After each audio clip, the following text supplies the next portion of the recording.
Camille, c'est bon pour la présentation sur la rediffusion, ouais. Le cadre, ce qu'on apprécie beaucoup à la capsule. Alors, quelques informations sur la manière dont va se dérouler le hackathon. Démarrage aujourd'hui, comme vous avez pu le constater, et il se clôture le 6 juin à minuit. Ça signifie que vous avez jusqu'au 6 juin minuit pour déposer votre pitch, donc tous les livrables qui vous sont demandés dans le cadre du challenge que vous aurez choisi. Et donc, on démarre par 2 jours de live, aujourd'hui et demain, pour vous présenter les challenges, vos outils, des éléments d'inspiration. Et également à avoir en tête, après la remise des travaux pour l'annonce des résultats. Donc, on vous tiendra au courant en début juin pour vous donner la date exacte. Ça aura lieu lors de Vivatech, donc entre le 15 et le 18 juin. Ensuite, très important, pour tous les participants, donc étudiants externes au ministère des Armées, vous avez accès à une plateforme qui s'appelle Challenger Studio. Donc, vous avez reçu normalement un mail. Si ce n'est pas le cas, vous pouvez contacter, vous verrez à la fin de la présentation, Alfred, pour vous connecter à cette plateforme. Cette plateforme, elle va vous permettre plusieurs choses. Donc déjà, choisir le challenge que vous avez envie de relever, discuter avec votre équipe, contacter des mentors qui peuvent vous venir en aide. Vous avez également toutes les informations et ressources nécessaires pour relever le défi. Et évidemment, vous allez aussi remettre vos livrables via cette plateforme à la fin. Cette année aussi, une nouveauté sur cette édition, c'est la mise à disposition de tous les participants de la plateforme Onyxia, qui est donc un outil data science de l'INSEE, qui vous sera présenté cet après-midi. Donc, ces deux outils, ces deux plateformes, Challengers et Onyxia, vous seront présentés cet après-midi, en début d'après-midi, pour que vous puissiez avoir une bonne prise en main. Donc, pour les équipes, cette édition est donc ouverte à tous les étudiants de France, d'Europe, ou les personnes en formation continue. Et donc, vos équipes doivent être constituées de 3 à 5 personnes. Si jamais, à date, vous êtes inscrit individuellement, on vous aidera à intégrer une équipe ou à en constituer une nouvelle. Et enfin, sachez que vous ne pouvez participer qu'à un seul challenge.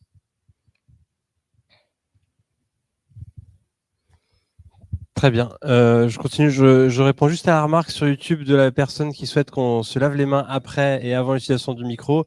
Effectivement, nous avons tout ce qu'il faut sur nous, donc on va commencer tout de suite en live. Voilà. Je le garde tout prêt et on fera attention à ça. Merci. Si vous avez d'autres questions, on est aussi preneurs. Les challenges, Caroline. Donc, les challenges, ils sont répartis en 3 thématiques. La première, c'est la protection des données énergétiques. Vous avez 2 challenges sous cette thématique-là. Ensuite, un challenge qui s'appelle le Bataille navale Pareto AI, qui est sur la thématique de la frugalité énergétique, l'efficacité énergétique. Et enfin, un challenge sur la stratégie de transport intitulé Algorithme de bilan carbone. Donc, ils vous seront présentés à la suite de notre présentation, plus en détail par les mentors. Oui, avec des effets spéciaux, on a coaché quelques-uns, on a vu des choses. Voilà, ça va être, je pense, assez dingue. Je regarde un peu au fond de la salle, il y en a qui se reconnaîtront. Ce que je peux vous dire, c'est qu'ils sont très, très motivés. Et ça, c'est chouette. Voilà. Alors, par rapport au livrable, un point important, donc il y a des choses spécifiques à chacun des challenges. Donc, on a demandé aux porteurs des challenges de les préciser pour avoir des éléments complémentaires ou adaptés au type de recherche ou de réflexion qui vont être amenés par le challenge. Pour autant, ce qu'on vous demandera à tous et à toutes dans les propositions, dans la remise des livrables, dans les livrables que vous allez nous remettre, c'est de nous préciser, alors ça sera fait, mais pensez quand même à bien remettre le sujet que vous avez traité, mais ça, je pense qu'on arrivera à retrouver dans tous les cas, au pire si vraiment vous l'oubliez. Ce qui est important aussi, c'est d'avoir un prototype. Alors, ce qu'on entend par prototype, c'est tout ce qui pourrait nous permettre de démontrer ce que vous êtes, ce à quoi vous êtes arrivé. Donc, quand on parle de prototype de source de code, d'algorithme ou de POC, L'objectif, c'est pas d'avoir des choses robustes et qu'on va pouvoir mettre en production dès demain. C'est d'avoir des choses qui vont nous permettre de démontrer ce que vous avez à proposer. On va voir tout à l'heure sur les challenges, mais si vous avez des propositions d'outils pour permettre d'optimiser l'utilisation des véhicules, où j'ai appris un terme sur ce hackathon, des vecteurs. Du coup, n'hésitez pas à faire une proposition d'un outil qui permette d'illustrer, de montrer le fonctionnement de votre algorithme dans le cadre éventuellement d'une application. On vous demandera une présentation, alors en PowerPoint, en PDF, ça peut être du Word. Il y a des challenges, je sais, qui vont demander un dossier. Ce qui compte, en fait, au-delà du format, c'est de bien avoir connaissance du fait de ce que disait tout à l'heure Michael. Ce qui va être important, c'est de comprendre ce qui vous a amené à cette proposition, en fait. C'est de comprendre votre cheminement qui va permettre d'arriver à cette proposition. Puisqu'en fait, l'intérêt pour le ministère, c'est aussi d'avoir des modes de raisonnement différents de ceux auxquels on est habitué ou on peut être habitué. Donc cette présentation est très importante et n'hésitez pas à la focaliser sur votre manière d'aboutir à ce que vous avez à proposer, expliquer l'élaboration de cette proposition. Donc ça sera 10 diapos, 10 pages maximum. L'objectif, c'est qu'on puisse comprendre ça. Voilà. Je pense que si vous arrivez à faire plus de 10 pages, c'est que vous êtes vraiment pas très bon en synthèse. Mais voilà, je ne devrais pas le dire comme ça. On vous demandera aussi une vidéo de pitch. C'est un hackathon. On vise aussi à voir, ensuite à mesurer votre créativité. On est aussi là pour le faire dans un environnement, dans une atmosphère agréable. Donc le pitch, on a vraiment vu des super choses l'année dernière. On n'a pas vu que des super choses, hein, je dois le dire aussi. Mais n'hésitez pas, en fait, ça va nous permettre aussi de départager des équipes. Et puis il y a une note par rapport à la qualité du pitch. Alors, par rapport au pitch, vous aurez une masterclass ou une réunion, une session dans laquelle je vais pouvoir vous donner des clés pour faire un bon pitch, une bonne vidéo de pitch. Donc ça, c'est pareil, via la plateforme, on vous enverra un créneau sur lequel vous pourrez vous connecter, on pourra interagir. Et l'idée, c'est de faire quelque chose de dynamique, qui ne durera pas plus de 3 minutes, et dans lequel vous allez pouvoir défendre votre proposition, le travail de votre équipe, et le faire avec tout ce que vous avez en termes de créativité, d'ingéniosité, de mise en scène, d'effets pyrotechniques, tout ce que vous voulez. Mais que ça soit clair, que ça dure 3 minutes et que ça soit percutant. Voilà. Vous aurez aussi une petite précision, un coaching proposé par 2 participants de l'année dernière qui avaient fait un pitch assez exceptionnel. Donc Léa Belloun et Antoine Rattel qui seront à disposition pour aussi vous porter un regard extérieur sur votre pitch si vous avez envie de confronter vos idées à quelqu'un d'extérieur pour vous booster. Donc en plus de la masterclass de Yacine, vous aurez aussi un coaching de Léa et Antoine. Et donc pour Frédéric en live, on me dit à l'oreillette. Ouais. Oui. Oui, donc le PPT sera disponible en ligne et on vous le mettra à disposition après les présentations. Tout ce que vous présente là, en fait, on vous le remettra sur la plateforme. Donc vous aurez accès à tous ces éléments et on va revenir dessus, mais vous aurez aussi un moyen de nous contacter à n'importe quel moment entre 9h30 et 11h30 du lundi. Non, à n'importe quel moment, vous pourrez nous contacter. On sera à disposition pour répondre à toutes vos questions. Et je vais revenir sur ce point-là pour vous montrer ce qu'on a mis en place pour ça. Donc, j'en parlais tout à l'heure, les critères d'évaluation. Donc, ça va être l'originalité de la contribution. Ce qu'on entend par originalité, c'est un ensemble, en fait. Il y a l'originalité dans la manière de réfléchir aux solutions. Il y a l'originalité dans la manière de le restituer. Et donc, c'est un ensemble qui sera évalué. L'adéquation de la réponse et la pertinence de la proposition de valeur. Bon, c'est sûr que si vous répondez à la question comment est-ce qu'on peut optimiser l'utilisation des véhicules, notre bilan carbone, par je sais pas, le cycle de floraison des marguerites, vous serez peut-être à côté et donc vous n'aurez pas une très bonne note en termes d'adéquation de la réponse. Donc ça me semble assez évident. Le niveau d'implication de l'équipe. On a souhaité, en fait, donc c'est pareil l'an dernier et puis sur toutes les hackathons qu'on peut organiser ou animer, c'est un travail d'équipe. Donc on a une règle qui est de se dire les équipes sont de 3 à 5 personnes. L'objectif, c'est pas de se dire voilà, j'ai pris 3 figurants ou 4 figurants et puis j'ai fait mon projet tout seul et puis je l'ai publié. L'objectif, c'est d'avoir vraiment quelque chose qui soit co-construit. Donc en fait, pour mesurer le niveau d'implication de l'équipe, ça sera au travers de nos échanges, ça sera aussi au travers de votre présentation, de votre capacité à démontrer ou à illustrer les compétences mises à profit au sein de l'équipe pour répondre au challenge que vous avez choisi, à la problématique que vous avez choisie. La capacité à convaincre. Donc, on parle du pitch. Et là, pour le coup, c'est vraiment ce sur quoi vous allez pouvoir vous appuyer. Je regarde là parce qu'il y a une caméra, un appareil photo me prend en photo. Donc, la capacité vraiment à captiver, à convaincre au travers de votre pitch. Donc, ça va être un élément pareil qui sera pris en compte et qui sera évalué. Et enfin, la capacité à exploiter des données éventuelles. Vous verrez, en fait, pour chacun des challenges, on va vous mettre à disposition des sets de données. D'accord ?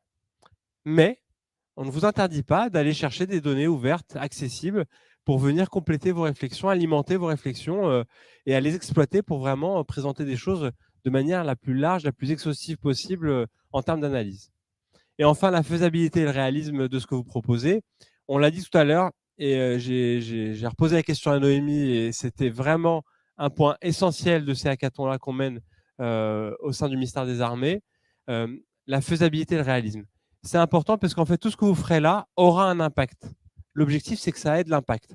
Je le redis, on l'a dit aux étudiants qui participent, qui veulent s'inscrire, aux écoles qu'on a contactées, vous allez pouvoir avoir un impact concret sur la stratégie du ministère des Armées en lien avec l'utilisation de l'énergie. Et ça, c'est pas rien. Et donc, c'est pour ça qu'on vous demande, dans ce que vous allez nous proposer, de faire des choses créatives, de faire des choses originales, mais aussi de faire des choses réalistes et faisables pour qu'on puisse en rendre les choses concrètes derrière et qu'on puisse avoir un impact tangible grâce à vos réflexions. C'est bon pour toi, Caroline ? OK. Les lots. Donc, le premier lot, c'est le privilège de participer à changer le monde. Est-ce qu'on peut faire un zoom sur mon visage quand je dis ça ? Non. Donc, vraiment, vous allez avoir un impact. Je pense que c'est important. Je le dis sur le ton de l'humour, mais je pense que c'est l'élément le plus important. En tout cas, moi, c'est la source de motivation la plus importante, c'est de se dire, on va pouvoir contribuer à quelque chose qui va avoir un impact sur l'énergie dans une entité autour de nous, dans notre environnement, qui a vraiment de l'impact sur le territoire. Donc, ça, c'est peut-être le premier privilège et c'est celui qui va avoir à l'esprit. L'impact que vous allez pouvoir avoir avec vos propositions. Ensuite, pour chaque challenge, donc on a vu, il y a 4 challenges qui sont ouverts à l'externe. Il y a 2 challenges qui sont dédiés aux équipes internes du ministère des Armées. Donc pour chaque challenge, l'équipe lauréate va remporter jusqu'à 1 000 € de lot. Donc ça sera des bons d'achat de la FNAC dans lequel vous pourrez choisir d'acheter ce que vous souhaitez. Voilà. Et puis pour chacun des challenges, on a demandé à ce qu'il y ait une dotation spéciale en rapport avec le ministère des Armées. Donc je laisserai les porteurs de challenge vous les présenter. Mais du coup, vous allez pouvoir avoir des visites de base. Non, je réfléchis à ce qu'on pourrait avoir On va mis leur de. laisser l'effet Vous de allez surprise. pouvoir l'effet de surprise. Je peux pas en inventer quelques-uns. Ils se sont battus en interne pour vous donner des accès assez exclusifs. Et parfois même vous mettre sur le devant de la scène, donc pour les équipes lauréates. Donc on va leur laisser leur petit effet d'annonce. Ouais. Une infiltration dans une mission commando dans un pays secret, des choses comme ça. Non, vous allez avoir vraiment, vous allez avoir des dotations dédiées. Je devrais pas dire ce genre de choses, mais après, donc ça, je laisserai les porteurs de challenge vous les présenter. Voilà. Et puis il y aura, excusez-moi, je nettoierai le micro juste après avoir toussé, un prix coup de cœur du jury. Donc le prix de coup de cœur du jury, il va pouvoir récompenser l'originalité, il va pouvoir récompenser l'effort qui a été fait sur le pitch que vous avez proposé, il va pouvoir récompenser la composition de l'équipe. Donc voilà, un certain nombre de critères qui feront que voilà, on aura un prix supplémentaire. Donc finalement, on aura donc 5 équipes lauréates, en fait une par challenge et puis un prix spécial pour du jury. Ça marche ? Camille, j'ai pas de questions sur YouTube. Ok, j'avance. Alfred. Voilà, j'avance.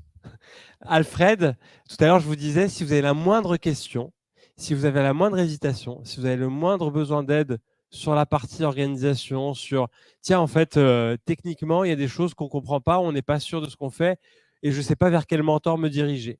En fait, on a mis en place Alfred. Alfred, c'est le point de contact que vous allez avoir sur la plateforme pour toutes ces questions-là. J'ai pas pu me connecter à la session de pitch, je ne sais pas utiliser la plateforme comme il faut. N'importe quelle question, à n'importe quel moment, n'hésitez pas, vous faites appel à Alfred et on reviendra vers vous très rapidement pour vous orienter. Donc Alfred, c'est dès que vous êtes inscrit sur la plateforme Challenger Studio, En attendant, n'hésitez pas à nous envoyer toutes vos questions en commentaire des vidéos du live YouTube et même en asynchrone, car on fera une session de questions-réponses demain.